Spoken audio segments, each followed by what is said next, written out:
All right, let's crank up the sarcasm and see where this beach trip from hell takes us. So, the Kappa family. What a unique name, by the way. Gets this out-of-the-blue invite to some swanky resort they've never heard of. Mom and Dad, Guy and Priska, are apparently easily excited because who wouldn't jump at the chance of a free luxury trip, right? They arrive, and bam, they get the full celebrity treatment. Greeted by the whole staff, the manager, some random lady with drinks. If I were them, I'd already start looking for hidden cameras. The kids, Trent and Maddox, get whisked away to hang with some other probably unsuspecting guests. Trent somehow instantly bonds with the manager's nephew, Idlib. Seriously, who names their kid Idlib? Naturally, they go on a top-secret resort adventure. You know, the usual stuff kids do. Meanwhile, Maddox and the parents get into their swimwear and frolic on the beach. Ah, the perfect postcard image of a family having the absolute time of their lives. Too bad vacations in horror movies never turn out this way. Next morning, it's character introduction time. We meet Charles, the hotshot surgeon, here with his dear old mom Agnes, his picture-perfect wife Crystal, and their adorable daughter Kara. Just your average resort crowd. There's also the Carmichael couple. Poor Patricia apparently has epilepsy that likes to make dramatic entrances during breakfast. Luckily, Charles the superdoc is there to save the day. Just when things couldn't get more bizarre, guess what? Resort manager dude pops up to tell the Caps about a super awesome, super exclusive beach nearby. Of course, he's arranged everything. It's like they're royalty or something. Guy and Priska, bless their naive hearts, are either too excited or too clueless to question why they're getting the VIP treatment. Off they go. Imagine their delight when Charles and his picture-perfect clan decide to crash their oh-so-exclusive beach trip. Oh, the joy. Top it off with a shady bus ride past a sign clearly marked off-limits. But hey, who reads signs when there's sun, sand, and potential disaster ahead? The trusty bus driver drops them at the edge of nowhere and points vaguely toward the beach. No escort, no luggage, help. Just a cheerful, see ya at 5. This is definitely not setting off any red flags. Nope. Our brave vacationers hike through the forest, stumble into a creepy cavern, because every good beach trip involves a creepy cavern, and finally discover the beach. And boy, is it a stunner. The manager wasn't lying. Too bad their fun is short-lived. Suddenly, a lone figure on the beach, a famous rapper named Mid-Sized Sedan. Okay, now it's officially gotten surreal. Maddox the fangirl tries to get his autograph, but sensible dad puts a stop to that. Can't have any normalcy interrupting the impending doom, can we? The kids then naturally find lots of random stuff buried in the sand. Toys, beach gear. Wait, is that a... Yeah, it's probably best not to finish that sentence. Let's just add in the total absence of any sea life. This pristine beach ain't got no fish, not even a sad little crab. Nope, nothing sinister about that at all. So, young Trent, ever the picture of responsible child safety, decides to take a solo swim. Because apparently the buddy system is for wusses. He's splashing around like a happy little otter when wham! A dead body decides to join the pool party. Naturally, Trent screams like a banshee, which is frankly a pretty reasonable reaction in this situation. The adults come charging over, probably wondering if the resort serves some kind of hallucinogenic cocktails. Turns out, nope, just a good old-fashioned corpse. Charles, the ever-helpful surgeon, examines the body and declares it a recent drowning victim. His next brilliant deduction? That mid-sized sedan, the brooding rapper chilling on the beach, must be the killer. Solid logic, Charles. Especially since the only evidence is the fact that the guy has a bloody nose, which could have totally come from, you know, allergies or something. Meanwhile, little Trent starts complaining about his swimsuit feeling a tad snug. Maybe it's all that seafood he definitely wasn't snacking on earlier. Because seriously, where are all the fish on this beach? Adding to the fun, Charles's mom, Agnes, starts having trouble breathing. Looks like this beach trip is all about the free entertainment. Charles, finally realizing this vacation might be a write-off, tries to call for help. But shocker of all shockers, there's no signal. Just then, like a bad reality show twist, the Carmichaels arrive. You remember them, right? The lovely couple with the wife prone to dramatic fainting spells? Yep, they've been deposited on this beach of horrors too. The terrified group fills them in on the whole dead body, murderous rapper, and rapid aging situation, because why not? Jaren, the husband, decides to be the hero and stop the creepy driver from leaving. He charges into the cavern, only to fall unconscious faster than you can say, bad decision. A few seconds later, He wakes up back on the beach with a headache that probably rivals the one you get after seeing Jada Pinkett Smith on TV. Just when you think things can't get any weirder, Agnes takes a dirt nap, permanently. Charles tries to revive her, with all the success of a CPR dummy. Sorry, Charles. Meanwhile, the Carmichaels try to distract the Kappa kids with small talk. Apparently Trent, who looked like a 6-year-old 10 minutes ago, now appears to be old enough to vote. Puberty on fast forward is definitely not on the brochure for this resort. Seeing all the chaos, mid-sized sedan decides to make a break for it. Charles, ever the tenacious detective, or maybe he just wants a new rap song out of the deal, chases after him. They both black out near the caravel, only to wake up back on the beach. Is this some kind of twisted beach blanket bingo game? Priska, finally realizing this isn't a relaxing spa weekend, suggests they find another way out. Easier said than done. Every time someone tries to leave through the canyon, they get knocked out and wake up back on the beach with a killer tan. Looks like they're stuck with 2 dead bodies and a rapidly aging wardrobe crisis. Panic sets in like a bad sunburn.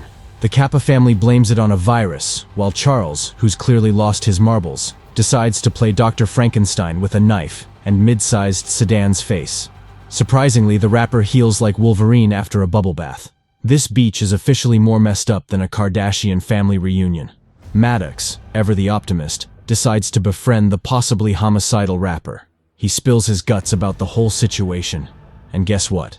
Mid-sized Sedan claims he's just as clueless as everyone else. So, mid-sized Sedan spills the tea about his, unique medical condition. His blood can't clot for the life of him. Apparently, this beach comes with a complimentary side of bizarre medical history. Meanwhile, the adults discover the dead lady wasn't just a random floater. She had a bad case of the crumbles. Sclerosis, for those of you following at home. Suddenly, Priska starts acting like a possessed pool noodle and collapses. Turns out she's got a tumor the size of a tennis ball chilling in her tummy, which is why her marriage to Guy was about as dead as the fish-free beach. Seriously, what's the deal with that? Before they arrived in this time-warping nightmare, it was a tiny little thing. Now, it's like a glow-in-the-dark stress ball taking up residence in her gut. With time apparently on fast forward, Charles decides to play surgeon with the only sharp object they have, a rusty knife. He makes an incision on Priska. But guess what? It heals faster than a Kardashian's broken engagement. Things go from weird to weirder when Charles starts having a chat with himself. Apparently, he had a touch of the schizos before this beach bonanza, but now it's like a full-blown dance party in his head. Thankfully, the group manages to snap him out of it long enough to continue with the not-so-sterile operation. Round 2 of surgery commences, with everyone holding the wound open like a team of particularly determined clams. This time, they manage to wrestle out the monstrous tumor before it declares itself king of Priska's insides. The wound heals, Priska wakes up, and everyone celebrates like they just won the beach bum lottery. Except there's no lottery here, just death, despair, and rapid aging. But hold on to your swimsuits, folks. Their moment of joy crumbles faster than a sand castle in a hurricane. Remember the dead lady from earlier? Turns out, she's now a skeleton crew, completely decomposed in just a few hours. Priska, being the resident museum curator, because of course she is, examines the bones and reveals this kind of decomposition usually takes, like, 7 years. Yep, time on this beach is faster than a speeding sloth on roller skates. Priska does some fancy calculations and determines that 30 minutes here is the equivalent of a whole year in the real world. Talk about a timeshare scam.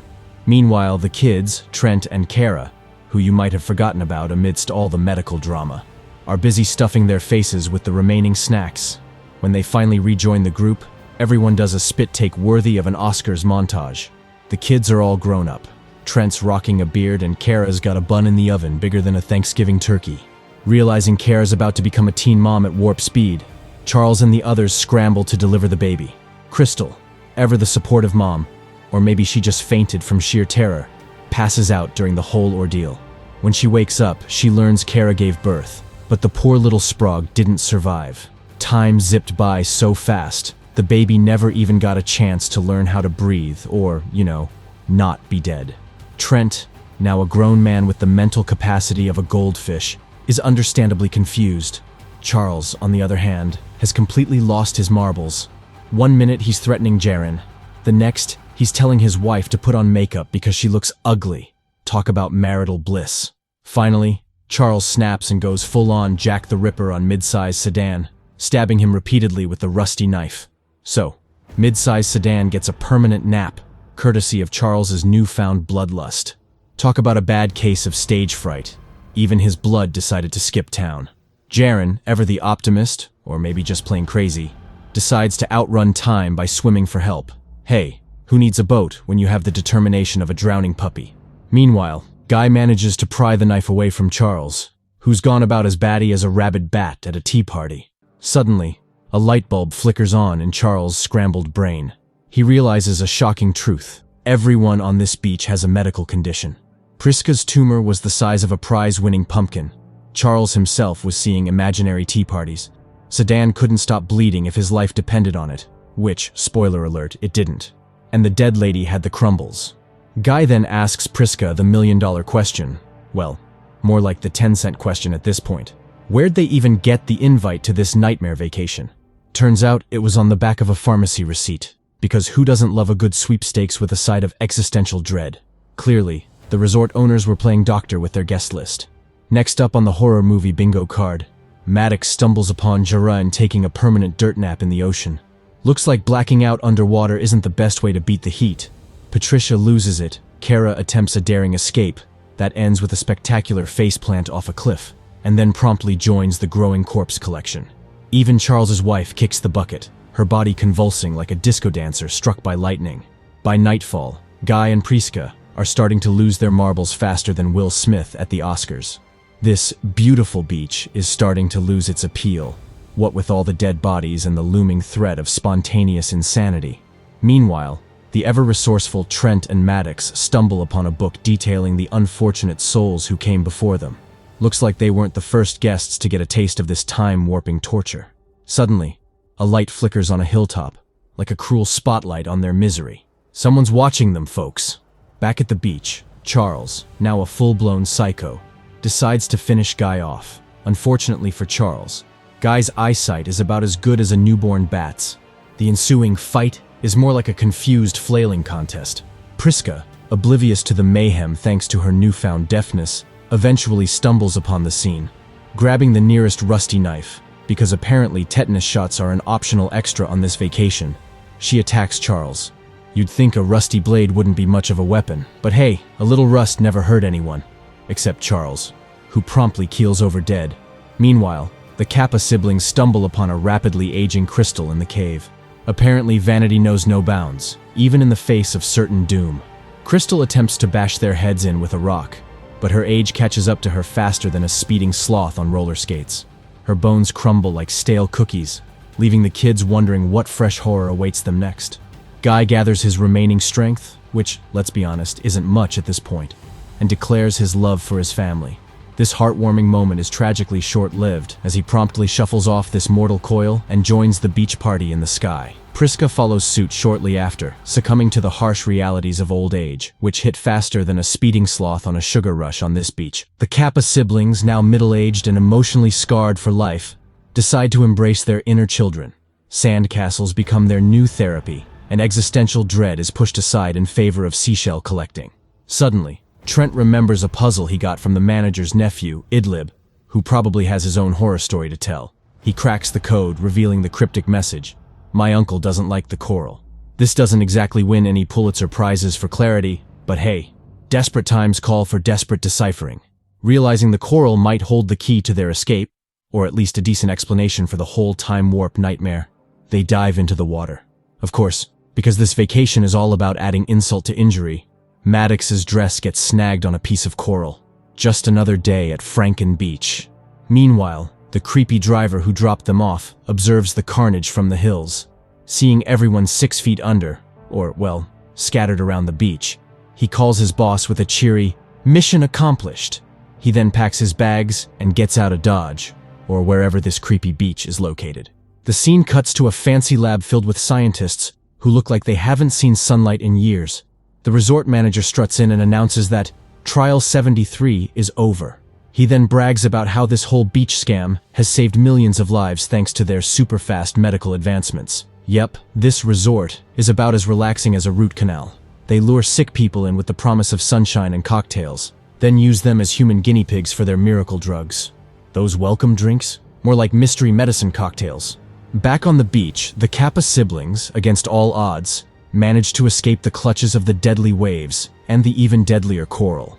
They're back at the resort, notebook of death in hand, looking for someone who isn't already pushing up daisies. Luckily, they stumble upon a police officer who's actually on vacation, the only sane person in this whole mess. They spill the beans about the whole horrifying ordeal, using the notebook as evidence of all the missing guests. The cop, surprisingly enough, believes them. Maybe because the notebook has, "Help, I'm a lab rat," scribbled on every page. The authorities swoop in, busting the lab and hauling those mad scientists away. As for the Kappa siblings, they get a first-class chopper ride home, leaving this time-warping nightmare behind. They'll probably need years of therapy, a lifetime supply of sunscreen, and a serious aversion to beaches for the rest of their lives. But hey, at least they're alive. So, our story ends with a glimmer of hope, and a giant dose of what the heck just happened. This beach vacation will definitely go down in their family history as the trip from heck, a cautionary tale about the dangers of free resort stays and the importance of reading the fine print, especially the part about potential side effects that may include rapid aging, spontaneous death, and an insatiable craving for sandcastles.